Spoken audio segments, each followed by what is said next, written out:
কে? মায়েরা খেয়াল করে শুনেন, আপনাদের ড্রেস কেমন হবে? নাম্বার ওয়ান, আপনার পুরো দেহটা ঢাকা থাকতে হবে। যে ড্রেস পরবেন, you should cover your whole body. শুধু হাতের এই দুই কবজি আর চেহারা খোলা রাখতে পারবেন, তবে চেহারা ঢেকে রাখা উত্তম। একজন মহিলা বোরকা পড়ছে কিন্তু চেহারা খোলা, তার হেজাব হয় নাই, পর্দা হয় নাই, এটা বলা যাবে? কিন্তু উত্তম হচ্ছে চেহারা ঢেকে রাখা, কারণ চেহারা সৌন্দর্যের রাজধানী।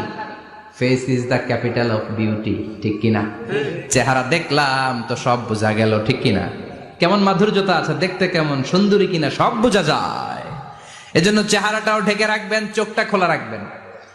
বিশ্বনবীর স্ত্রী উম্মে সালামা বলে, দেখার জন্য আমার দুই চোখের দরকার নাই, লাগবে এক চোখ। উনি আরেক চোখের মধ্যে আরেক কাপড় দিয়ে রাখতেন, এমনি তাকাইতেন। সাহাবারা বলতেন, উনারে দেখলে আমরা দিতাম দৌড়, ভয় লাগতো। চোখ একটা দেখা যায় আর একটা খোলা, ওনারা দেখে আমরা এদিক সেদিক পালিয়ে যেতাম। আবার অনেক মহিলারা পা ঢাকে না।